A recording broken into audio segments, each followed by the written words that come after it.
ಅಲಕುಮಿಯುತಾನಿ ಚಳನಿಪಳು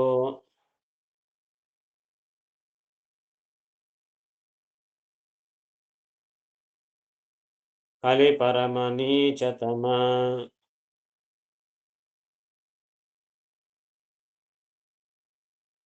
ಅವನಿಂದುಳಿದ ಪಾಪಿಗಳಿಲ್ಲ ನೋಡಲು ಈ ಜಗತ್ರಯದಿ.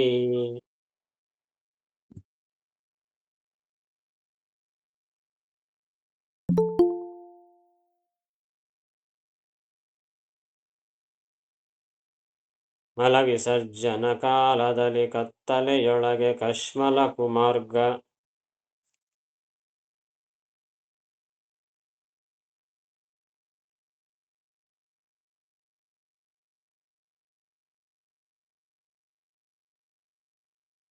ಸ್ಥಳಗಳಲ್ಲಿ ಚಿಂತನೆಯ ಮಾಡ್ಪದು ಬಲ್ಲವರು ನಿತ್ಯ.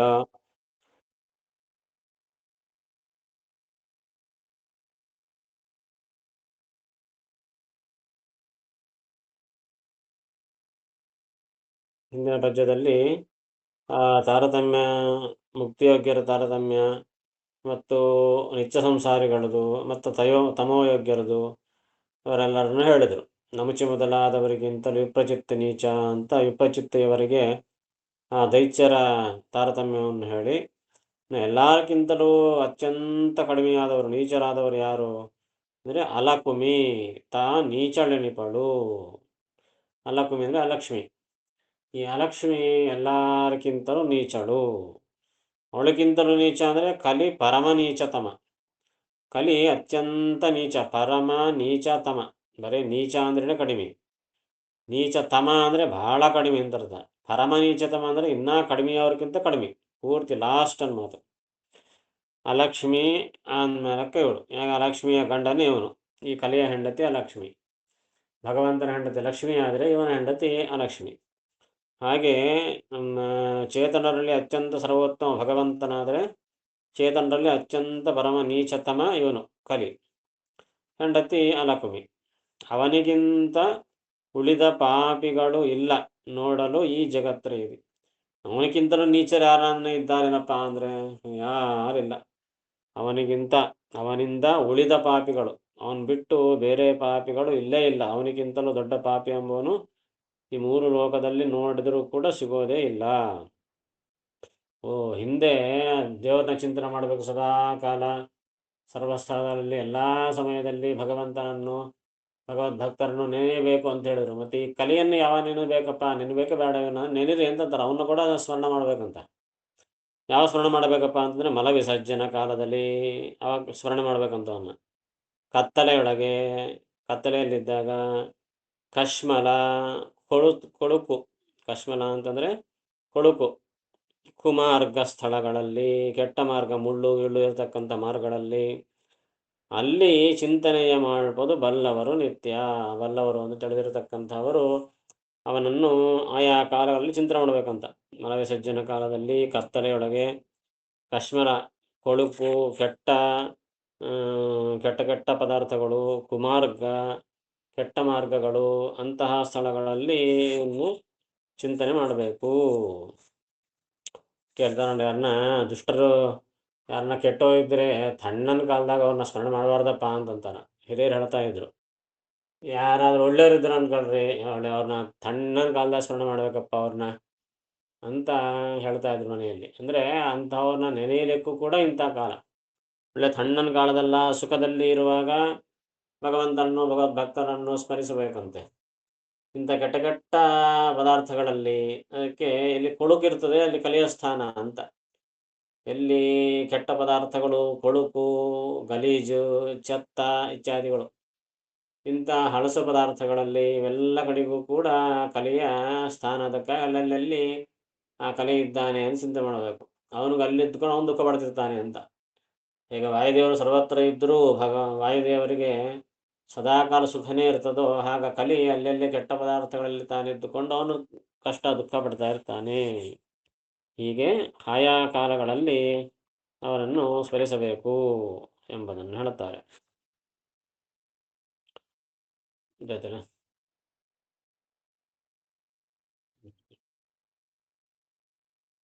ಅಲಕ್ಷ್ಮಿ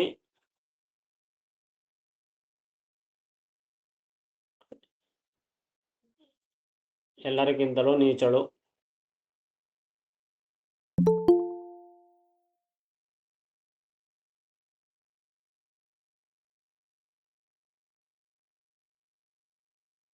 ಅವಳಿಗಿಂತಲೂ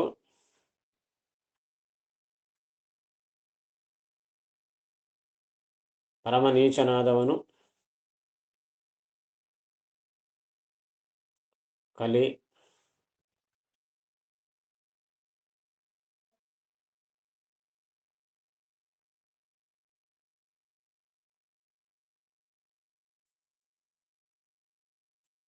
ಅವನಿಗಿಂತಲೂ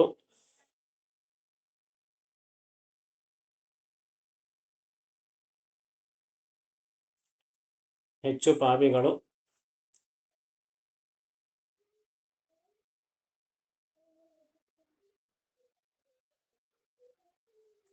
ಎಷ್ಟು ವಿಚಾರಿಸಿದರೂ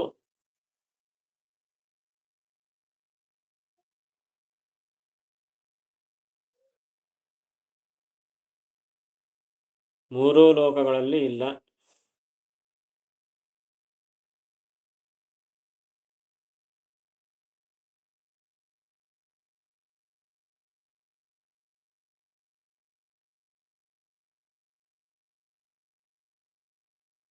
ಇವರನ್ನು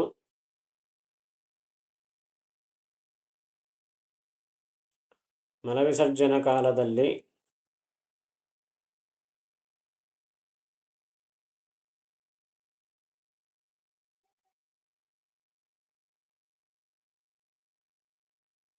ಕತ್ತಲೆಯಲ್ಲಿ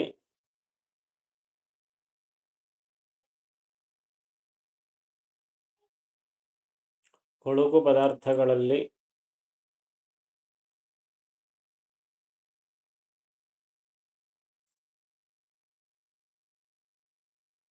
ಕೆಟ್ಟ ದಾರಿಗಳಲ್ಲಿ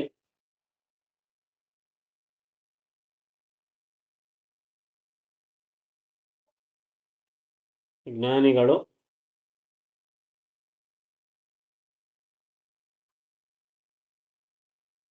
ನಿತ್ಯದಲ್ಲಿ ಸ್ಮರಿಸಬೇಕು.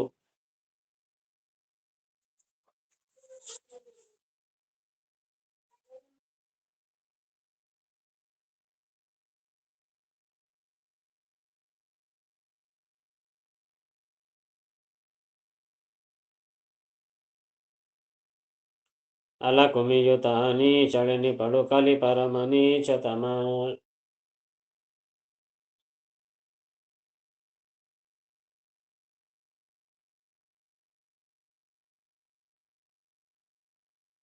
ಅವನಿಂದುಳಿದ ಪಾಪಿಗಳೆಲ್ಲ ನೋಡಲು ಈ ಜಗತ್ರಯದಿ.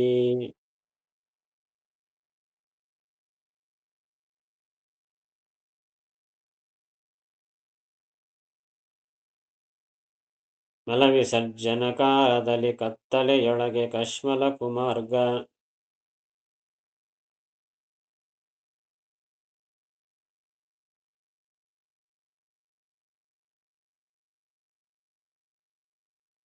ಸ್ಥಳಗಳಲ್ಲಿ ಚಿಂತನೆಯ ಮಾಡ್ಪದು ಬಲ್ಲವರು ನಿತ್ಯ.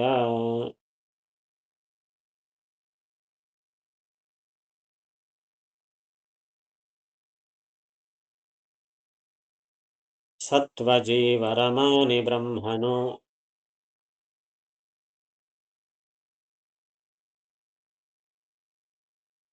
ನಿತ್ಯ ಬದ್ಧರೊಳಗೆ ಪುರಂಜನ.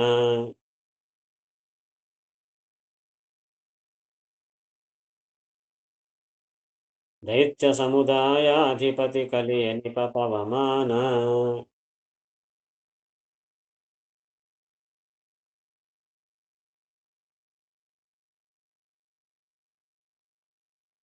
ನಿತ್ಯದಲ್ಲಿ ಅವರೊಳಗೆ ಕರ್ಮ ಪ್ರವರ್ತಕನು ತಾನಾಗಿ.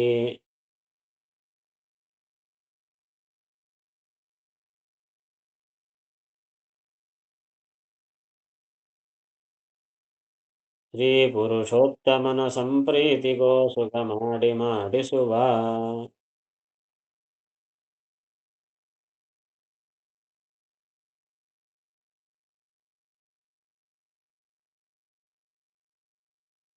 ಹೀಗೆ ಮೂರು ರೀತಿಯಾದಂತಹ ಜನರ ತಾರತಮ್ಯವನ್ನು ಹೇಳಿದರು. ಸಾತ್ವಿಕರ ತಾರತಮ್ಯ ಹೇಳಿದರು, ದೇವತೆಗಳು ಮನುಷ್ಯೋತ್ತಮರವರೆಗೆ. ಮತ್ತು ನಿತ್ಯ ಸಂಸಾರಿಗಳು, ಅನಂತರ ದೈತ್ಯರು. ಹೀಗೆ ಮೂರೂ ಜನರಲ್ಲಿ ಇದ್ದಾರೆ. ಆ ಮೂರೂ ಜನರಿಗೂ ಕೂಡ ಒಬ್ಬೊಬ್ಬ ಗುಂಪಿಗೆ ಒಬ್ಬೊಬ್ಬರು ಅಭಿಮಾನಿಗಳು ಅಂತಿದ್ದಾರೆ. ಯಾರವರು ಅಂತ ಹೇಳ್ತಾರೆ. ಸತ್ವಜೀವರ ಮಾನಿ ಬ್ರಹ್ಮನು. ಸತ್ವಜೀವರು ಅಂದರೆ ಸಾತ್ವಿಕರು, ಸಾತ್ವಿಕ ಜೀವರು.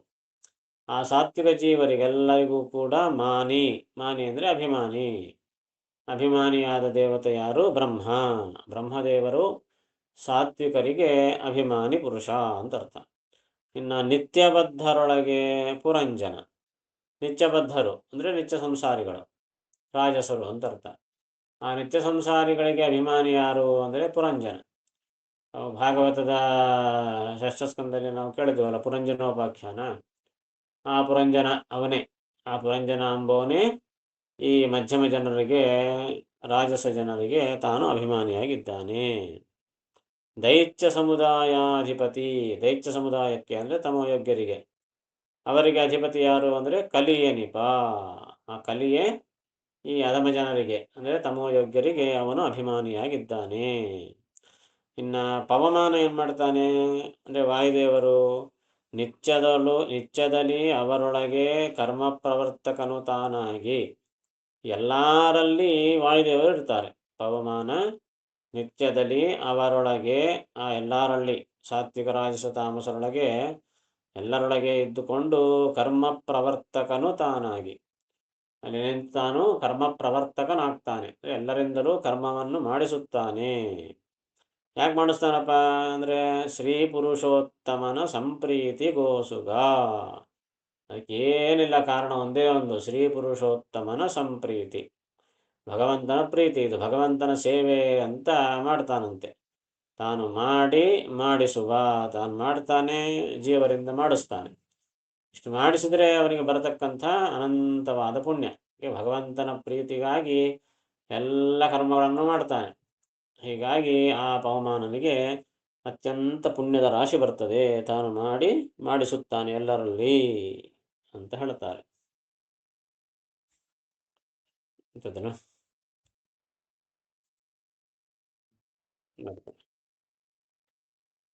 ಸಾತ್ವಿಕ ಜೀವರಿಗೆ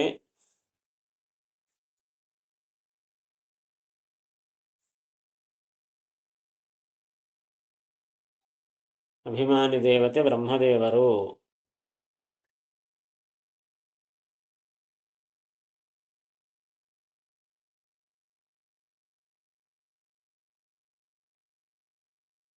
ನಿತ್ಯ ಸಂಸಾರಿಗಳಿಗೆ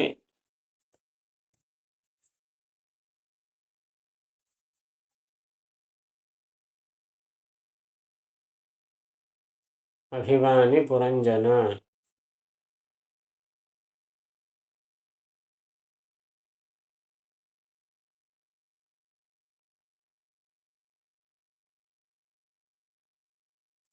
ದೈತ್ಯ ಸಮುದಾಯಕ್ಕೆ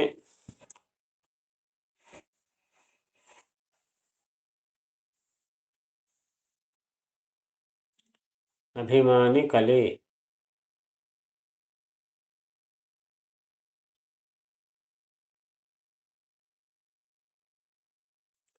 ನಿತ್ಯದಲ್ಲಿ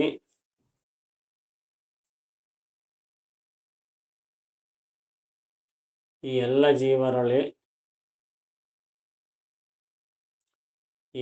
ಜೀವರೊಳಗೆ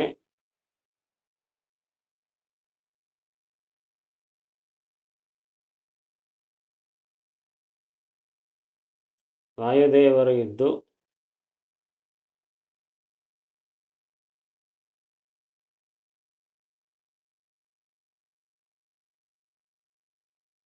ಕರ್ಮ ಪ್ರವರ್ತಕನಾಗಿ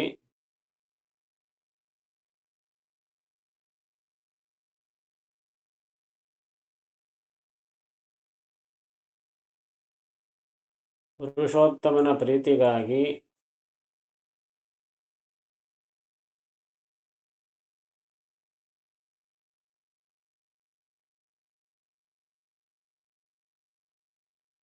ಅವರವರ ಕರ್ಮಗಳನ್ನು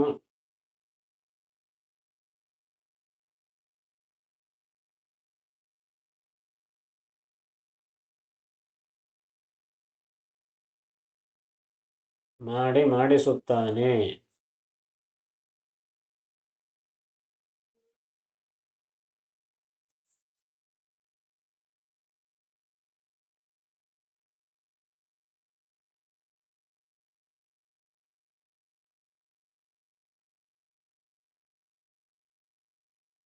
ಸತ್ವಜೀವರಮಾನಿ ಬ್ರಹ್ಮನು ನಿತ್ಯ ಬದ್ಧರೊಳಗೆ ಪುರಂಜನ.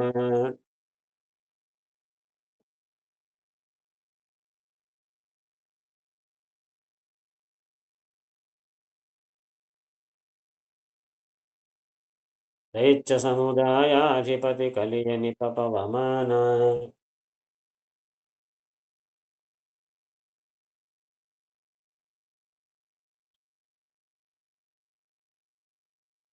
ನಿತ್ಯದಲ್ಲಿ ಅವರೊಳಗೆ ಕರ್ಮ ಪ್ರವರ್ತಕನು ತಾನಾಗಿ.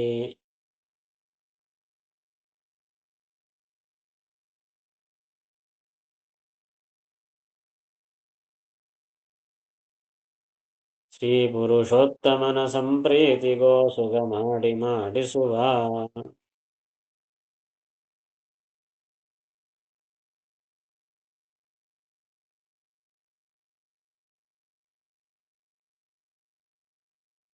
ಪ್ರಾಣದೇವನು ತ್ರಿವಿಧರೊಳಗೆ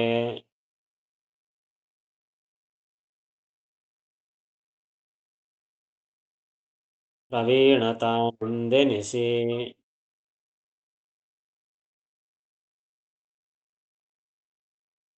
ಅಧಿಕಾರಾನುಸಾರದಿ ಕರ್ಮಗಳತ ಮಾಡಿ ಮಾಡಿಸುವ.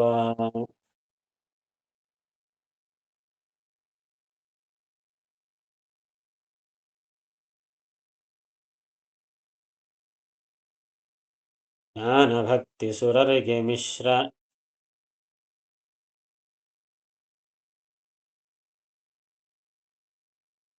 ಜ್ಞಾನ ಮಧ್ಯಮ ಜೀವರಿಗೆ.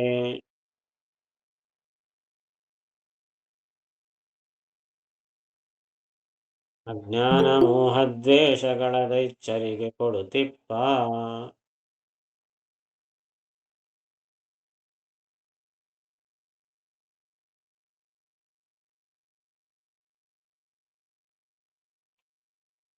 ಪ್ರಾಣದೇವರು ಎಲ್ಲರಲ್ಲಿ ಇರ್ತಾನೆ ಅಂತ ಹೇಳಿದರು ಹಿಂದೆ. ಅದು ಹೆಂಗೆ ಮಾಡ್ತಾನೆ, ಇದ್ದುಕೊಂಡು ಯಾವ ರೀತಿಯಾಗಿ ತಾನು ಮಾಡ್ತಾನೆ, ಏನು ಮಾಡ್ತಾನೆ ಎಂಬುದನ್ನು ಇಲ್ಲಿ ವಿಶೇಷವಾಗಿ ತಿಳಿಸ್ತಾರೆ. ಪ್ರಾಣದೇವನು ಆ ಪ್ರಾಣದೇವರು, ಮುಖ್ಯ ಪ್ರಾಣದೇವರು ತ್ರಿವಿಧರೊಳಗೆ ಮೂರು ರೀತಿಯಾದ ಜನರಲ್ಲಿ, ಅಂದರೆ ಸಾತ್ವಿಕ ರಾಜಸ ತಾಮಸರಲ್ಲಿ ಪ್ರವೀಣ ತಾನು ಎಂದೆನಿಸಿ. ಒಳ್ಳೆ ಪ್ರವೀಣ. ಪ್ರವೀಣ ಅಂದರೆ ಕೆಲಸ ಮಾಡೋದ್ರಾಗ ಒಳ್ಳೆ ಎಕ್ಸ್ಪರ್ಟ್ ಅಂತ ಅರ್ಥ. ಆ ಪ್ರವೀಣ ತಾನು ಎಂದೆನಿಸಿ ಅಧಿಕಾರಾನುಸಾರದಿ ಅವರವರ ಅಧಿಕಾರಕ್ಕೆ, ಅವರವರ ಎಲಿಜಿಬಿಲಿಟಿ, ಅವರು ಎಷ್ಟು ಮಾಡಬೇಕು, ಯಾವಾಗ ಮಾಡಬೇಕು, ಹೆಂಗೆ ಮಾಡಬೇಕು, ಅವೆಲ್ಲ ನೋಡಿಕೊಂಡು ಆ ಅಧಿಕಾರಾನುಸಾರದಿ ಕರ್ಮಗಳ ತಾ ಮಾಡಿ ಮಾಡಿಸುವ. ಮಾಡಿಸ್ತಾನೆ ಅಂದರೆ ತಾನು ಇಷ್ಟ ಬಂದಂಗೆ ಮಾಡಿಸೋದಿಲ್ಲ, ಅವರ ಕರ್ಮಗಳನ್ನು ನೋಡಿ ಮಾಡಿಸ್ತಾನೆ. ಆ ಹಿಂದಿನ ಕರ್ಮ ಕೂಡ ಮತ್ತೆ ಈತನೇ ಮಾಡಿಸಿದ್ದು, ಮತ್ತೆ ಆ ಹಿಂದಿನ ಕರ್ಮ ಈತನೇ ಮಾಡಿಸಿದ್ದು, ಮತ್ತೆ ಎಲ್ಲ ಈತನೇ ಮಾಡಿಸಿದಂಗೆ ಆಯ್ತಲ್ಲ. ಅಂದರೆ ಹೆಂಗೆ ಮಾಡಿಸಿದ ಅಂದರೆ ಅದು ಅವರವರ ಯೋಗ್ಯತೆಗೆ ಅನುಗುಣವಾಗಿಯೇ ಮಾಡಿಸ್ತಾನೆ ಹೊರತು ಯೋಗ್ಯತೆಯನ್ನು ಮೀರಿ ಅವನಿಗಿಂತ ಕಡಿಮೆ ಆಗಲಿ ಹೆಚ್ಚಾಗಲಿ ಮಾಡಿಸೋದಿಲ್ಲ. ಹೀಗಾಗಿ ಅಧಿಕಾರಾನುಸಾರದಿ ಕರ್ಮಗಳ ತಾ ಮಾಡಿ ಮಾಡಿಸುವ. ಮಾಡೋಣದಿಂದ ಫಲ ಏನು ಬರ್ತದೆ? ಸಾತ್ವಿಕರೊಳಗೆ ನಿದ್ದು ತಾನು ಮಾಡಿಸೋಣದ್ರಿಂದ ಆ ಸಾತ್ವಿಕರಿಗೆ ಜ್ಞಾನ ಭಕ್ತಿ ವೈರಾಗ್ಯಾದಿಗಳು ಸಿಗುತ್ತವೆ. ಆ ಫಲಗಳನ್ನು ಕೊಡಿಸ್ತಾನೆ. ಜ್ಞಾನ ಭಕ್ತಿ ಸುರರಿಗೆ. ಸುರರು ಅಂತಂದರೆ ಸುರರು ಅಂದರೆ ದೇವತೆಗಳು ಅಂತ ಅರ್ಥ. ಇಲ್ಲಿ ಸುರರು ಅಂತಂದರೆ ಒಟ್ಟಾರೆ ಮುಕ್ತಿಯೋಗ್ಯರು ಅಂತ ಅರ್ಥ. ದೇವ, ದಾನವ, ಮಾನವ ಅಂತ ಮೂರು ರೀತಿ. ಅವರಿಗೆ ಸಾತ್ವಿಕ, ರಾಜಸ, ತಾಮಸ ಅಂತನೂ ಅವರಿಗೆ ಹೆಸರು. ಹೀಗಾಗಿ ಇಲ್ಲಿ ಸುರರಿಗೆ, ದೇವತೆಗಳಿಗೆ ಅಂತಂದರೆ ಏನಂತ ಅರ್ಥ? ಒಟ್ಟಾರೆ ಮುಕ್ತಿಯೋಗ್ಯರಿಗೆ ಅಂತ ಅರ್ಥ. ಆ ಮುಕ್ತಿಯೋಗ್ಯರಿಗೆ ಅಂದರೆ ಸಾತ್ವಿಕರಿಗೆ ಅಂತ ಅರ್ಥ. ಅವರಿಗೆ ಏನು ಕೊಡ್ತಾನೆ? ಜ್ಞಾನ ಭಕ್ತಿ ವೈರಾಗ್ಯಾದಿ ದೈವಿ ಸಂಪತ್ತುಗಳನ್ನು ಅವರಿಗೆ ತಾನು ಕೊಡಿಸ್ತಾನೆ. ಇನ್ನು ಮಿಶ್ರ ಜ್ಞಾನ ಮಧ್ಯಮ ಜೀವರಿಗೆ. ಮಧ್ಯಮ ಜೀವರು ಅಂತಂದರೆ ರಾಜಸರು, ಅಂದರೆ ನಿತ್ಯ ಸಂಸಾರಿಗಳು ಅಂತ ಅರ್ಥ.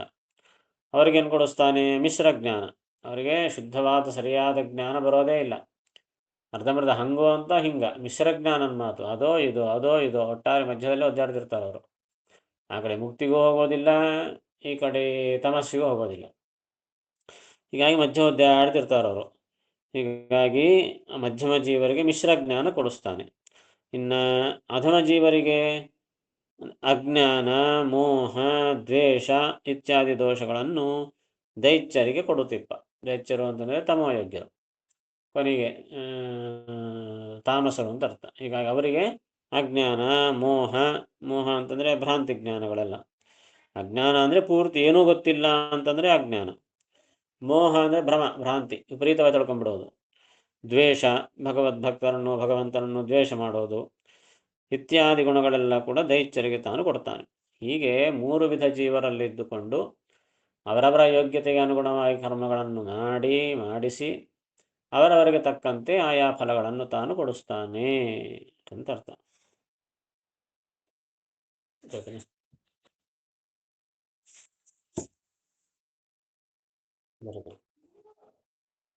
ಮುಖ್ಯ ಪ್ರಾಣನು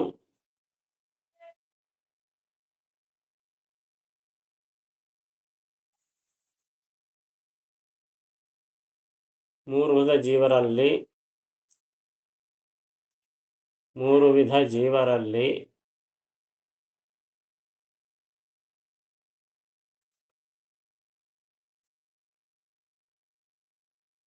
ಅತ್ಯಂತ ಪ್ರವೀಣನಾಗಿ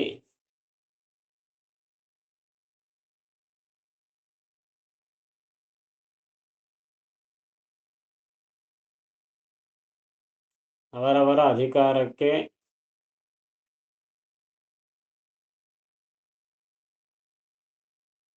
ಅನುಗುಣವಾಗಿ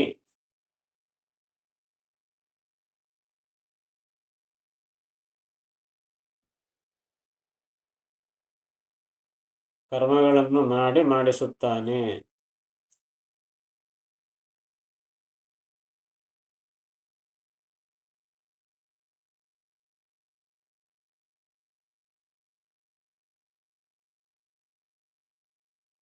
ದೇವತೆಗಳಿಗೆ ಜ್ಞಾನಭಕ್ತಿಗಳನ್ನು, ದೇವತೆಗಳಿಗೆ ಬ್ರಾಕೆಟ್ನಾಗ ಸಾತ್ವಿಕರಿಗೆ ಅಂತ ಬರ್ಕೊಂಡ್ರೆ, ಜ್ಞಾನಭಕ್ತಿಗಳನ್ನು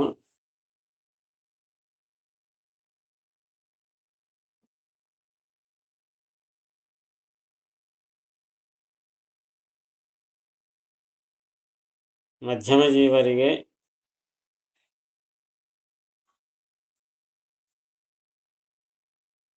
ಮಿಶ್ರ ಜ್ಞಾನವನ್ನು,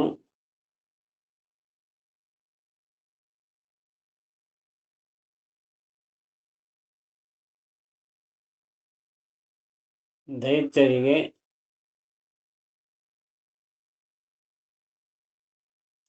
ಅಜ್ಞಾನ, ಮೋಹ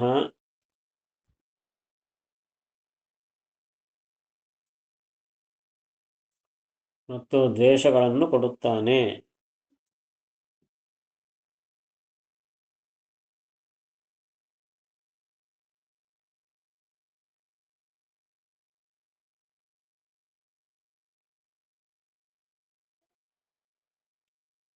ಪ್ರಾಣದೇವನು ತ್ರಿವಿಧರೊಳಗೆ ಪ್ರವೀಣತಾನೆಂದೆನಿಸಿ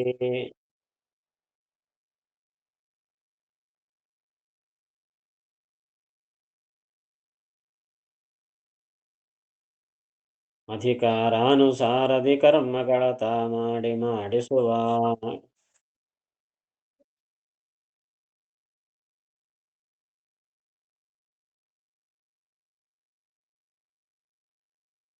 ಜ್ಞಾನ ಭಕ್ತಿ ಸುರರಿಗೆ ಮಿಶ್ರ ಜ್ಞಾನ ಮಧ್ಯಮ ಜೀವರಿಗೆ.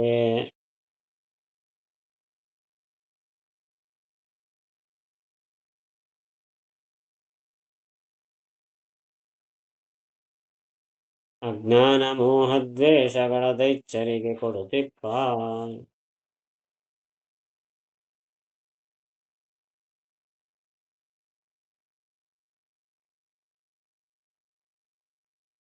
ಇದರಲ್ಲಿ ಈ ಸಂಧಿಯ ಕೊನೆ ಪದ್ಯವನ್ನು ಹೇಳುತ್ತಾರೆ. ಈ ರೀತಿಯಾಗಿ ತಿಳ್ಕೊಂಬೋಣದ್ರಿಂದ ನಮಗೆ ಆಗತಕ್ಕಂಥ ಫಲ ಏನು ಎಂಬುದನ್ನು ಹೇಳ್ತಾರೆ ಇಲ್ಲಿ. ದೇವದೈತ್ಯರ ತಾರತಮ್ಯವ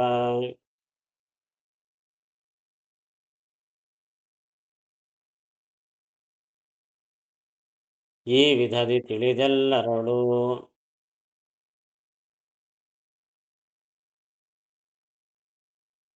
ಲಕ್ಷ್ಮೀವರನೆ ಸರ್ವೋತ್ತಮನು ಎಂದರಿತು ನಿತ್ಯದಲ್ಲಿ.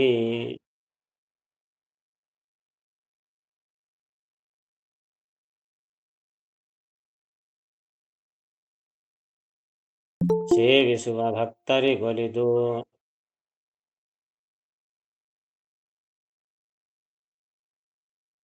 ಸುಖವೀವ ಸರ್ವತ್ರದಲ್ಲಿ ಸುಖಮಯ.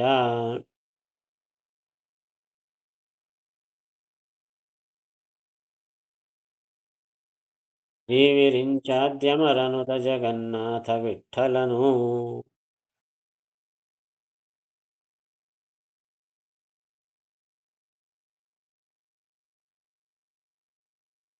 ಈ ರೀತಿಯಾಗಿ ತಾರತಮ್ಯವನ್ನು ತೆಗೆದುಕೊಂಡು ದೈತ್ಯರ ತಾರತಮ್ಯವ, ದೇವತೆಗಳ ಮತ್ತು ದೈತ್ಯರ ತಾರತಮ್ಯವನ್ನು ಈ ವಿಧದಿ ತಿಳಿದು, ಈ ರೀತಿಯಾಗಿ ತಿಳಿದುಕೊಂಡು ಎಂದು ಹೇಳಿದ ರೀತಿಯಲ್ಲಿ ತಿಳ್ಕೋಬೇಕು.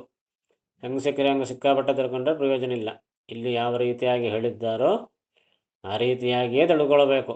ಹೆಚ್ಚು ಕಡಿಮೆ ತಿಳ್ಕೋಬಾರ್ದು. ತಾರತಮ್ಯದಲ್ಲಿ ಹೆಚ್ಚು ಕಡಿಮೆ ಆಯಿತು ಅಂತಾದರೆ ಅದು ಮಹಾನರ್ಥಕಾರಿ ಆಗ್ತದೆ. ಅದಕ್ಕಾಗಿ ಈ ವಿಧದಿ, ಈ ರೀತಿಯಿಂದ ಅಂದರೆ ಇಲ್ಲಿ ಹೇಳಿದ ರೀತಿಯಿಂದನೇ ತಿಳ್ಕೋಬೇಕೆ ಹೊರತು ಬೇರೆ ಬೇರೆ ರೀತಿಯಿಂದ ತಿಳ್ಕೊಳ್ಬಾರ್ದು.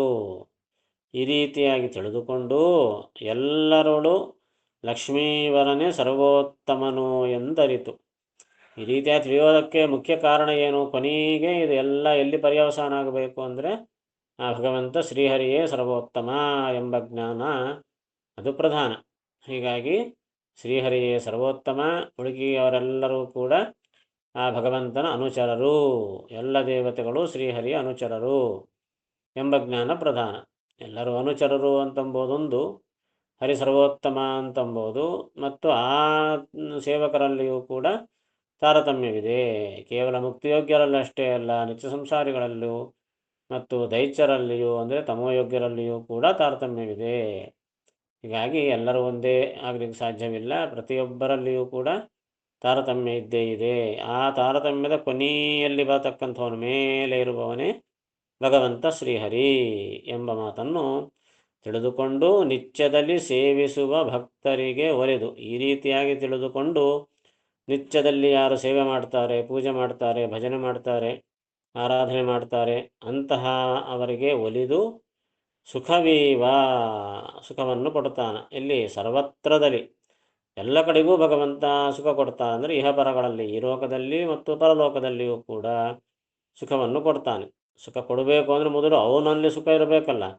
ಅದಕ್ಕೆ ಸುಖಮಯ ಅಂತಂದರು. ಆ ಭಗವಂತನೇ ಸುಖಮಯ, ಆನಂದಮಯ, ಆನಂದದ ಸಾಗರ ಭಗವಂತ, ಅನಂತ ಆನಂದ ಸಾಗರ. ಹೀಗಾಗಿ ಅವನು ಎಲ್ಲರಿಗೂ ಕೂಡ ಸುಖವನ್ನು ಕೊಡ್ತಾನೆ. ಯಾರಿವನು? ಶ್ರೀವಿರಿಂಚಾದ್ಯಮರನುತ ಜಗನ್ನಾಥ ವಿಠ್ಠಲನು. ಶ್ರೀ ವಿರಿಂಚ, ಶ್ರೀ ಲಕ್ಷ್ಮೀದೇವಿ, ವಿರಿಂಚ ಬ್ರಹ್ಮದೇವರು, ಆದಿ ಇವರೇ ಮೊದಲಾದ ಅಮರ ದೇವತೆಗಳಿಂದ ನುತ ಸ್ತುತಿಸಲ್ಪಟ್ಟವನು.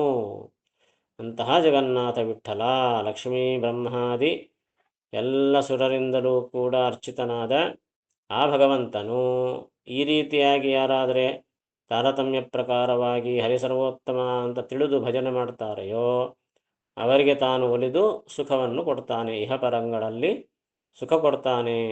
ಅಂತಹ ಜಗನ್ನಾಥ ವಿಠ್ಠಲ ಅಂತ ಸ್ತೋತ್ರದಿಂದ ಈ ಸಂಧಿಯನ್ನು ತಾವು ಮಂಗಳ ಮಾಡ್ತಾ ಇದ್ದಾರೆ.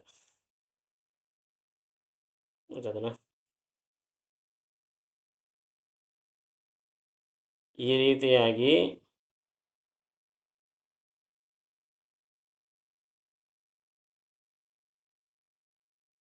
ದೇವದೈತ್ಯರ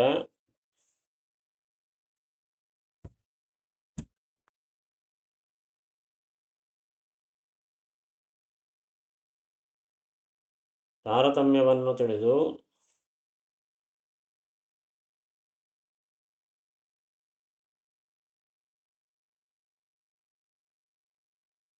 ಎಲ್ಲರಲ್ಲಿ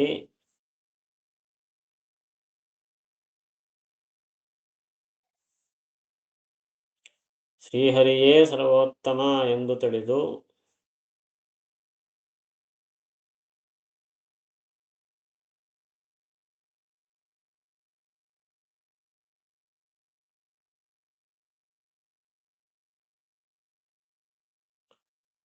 ಪ್ರತಿನಿತ್ಯದಲ್ಲಿ ಸೇವಿಸುವ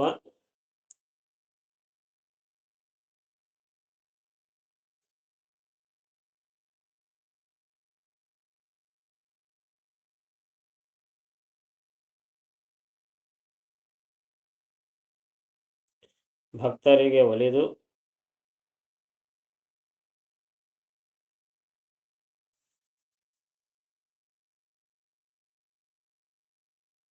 ಆನಂದಮಯನಾದ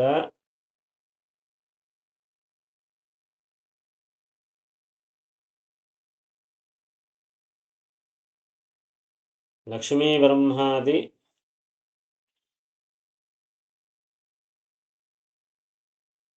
ದೇವತೆಗಳಿಂದ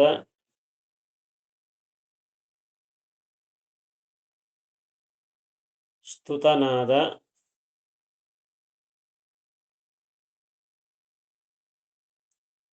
ಜಗನ್ನಾಥ ವಿಠ್ಠಲ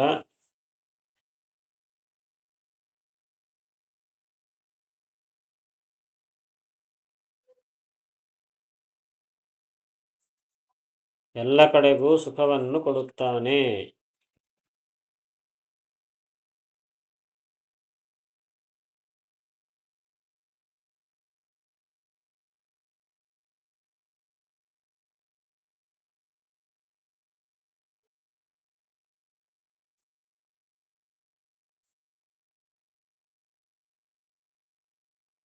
ದೇವದೈತ್ಯರ ತಾರತಮ್ಯವ ಈ ವಿಧವಿದ್ದೆಲ್ಲರಳು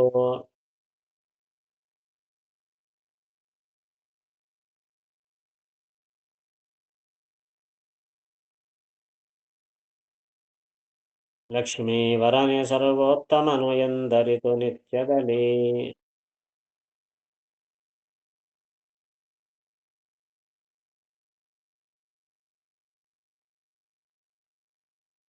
ಸೇವಿಸುವ ಭಕ್ತರಿಗೊಲಿದು ಸುಖವೀವ ಸರ್ವತ್ರದಲ್ಲಿ ಸುಖಮಯ.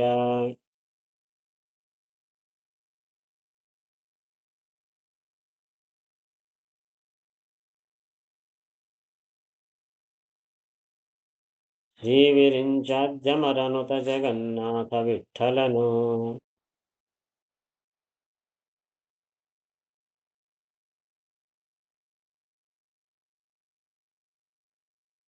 ಹರಿಕಥಾಮೃತಸಾರ ಗುರುಗಳ ಕರುಣದಿಂದ ಪಣಿತು ಬೇಡುವೆ ಪರಮ ಭಗವದ್ಭಕ್ತ ಇದನಾದರದಿ ಕೇಳುವುದು. ಇಲ್ಲಿಗೆ ಈ ಅಣುತಾರತಮ್ಯವನ್ನು ಮುಗಿಸಿ ಮುಂದೆ ದೈತ್ಯ ತಾರತಮ್ಯವನ್ನು ಹೇಳ್ತಾರೆ. ದೈತ್ಯ ತಾರತಮ್ಯದ ಸೂಚನೆಯನ್ನು ಮಾಡಿದ್ರು.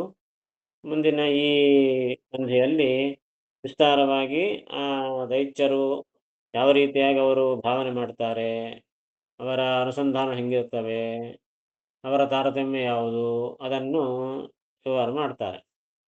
ಅದರಲ್ಲಿ ಮೊದಲನೇ ಪದ್ಯವನ್ನು ನೋಡಿ ಇವತ್ತು ಮುಗಿಸೋಣಂತೆ. ಶ್ರೀಶ ಮುಕ್ತ ಮುಕ್ತ ಸುರವರ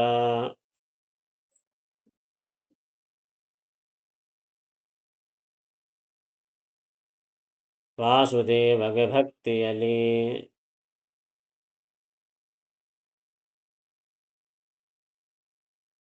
ಕಮಲಾಸನನು ಬೇಳಿದನು ದೈತ್ಯ ಸ್ವಭಾವ ಗುಣಗಳನ್ನು.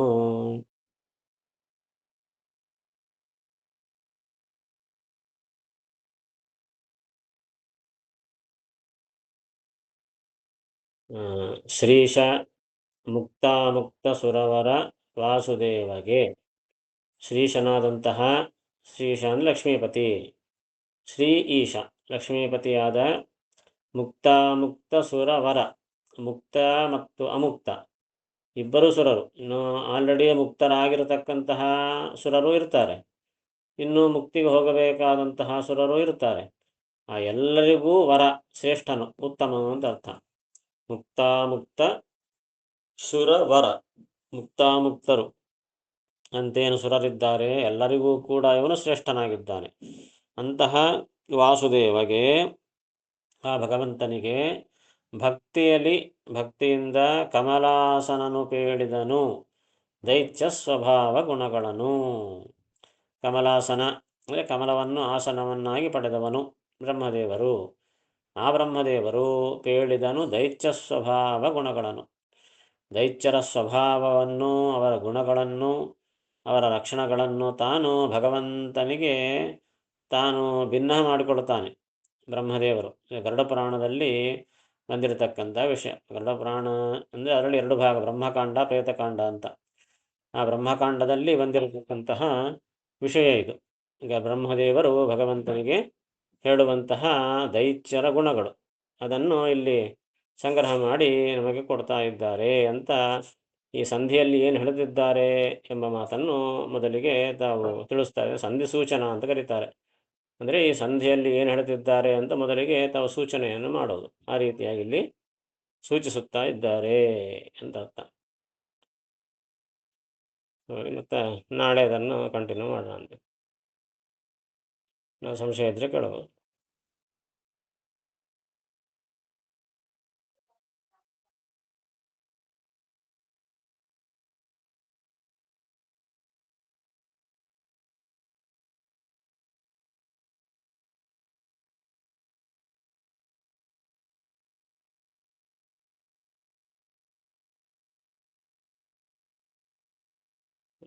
ಶ್ರೀಕೃಷ್ಣಾರ್ಪಣಮಸ್ತು. ಹ್ಮ್. ಹ್ಮ್. ಹ್ಮ್.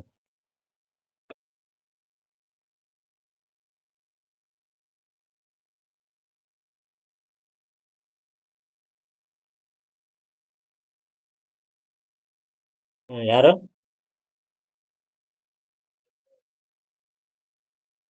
ಹ್ಮ್. ಹ್ಮ್. ಹಾ.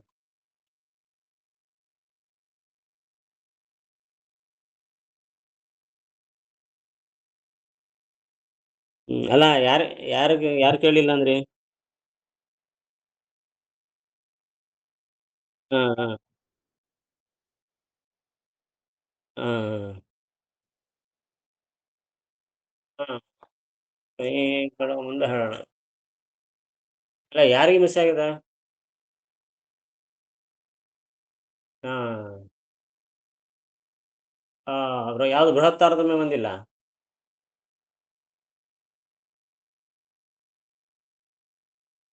ಹಾ. ಸರಿ. ಇದು ರೈತ ತಾರತಮ್ಯ ಹೇಳಿದ ನಾಲ್ಕು ಅದು ಹೇಳೋಣ. ಏನು?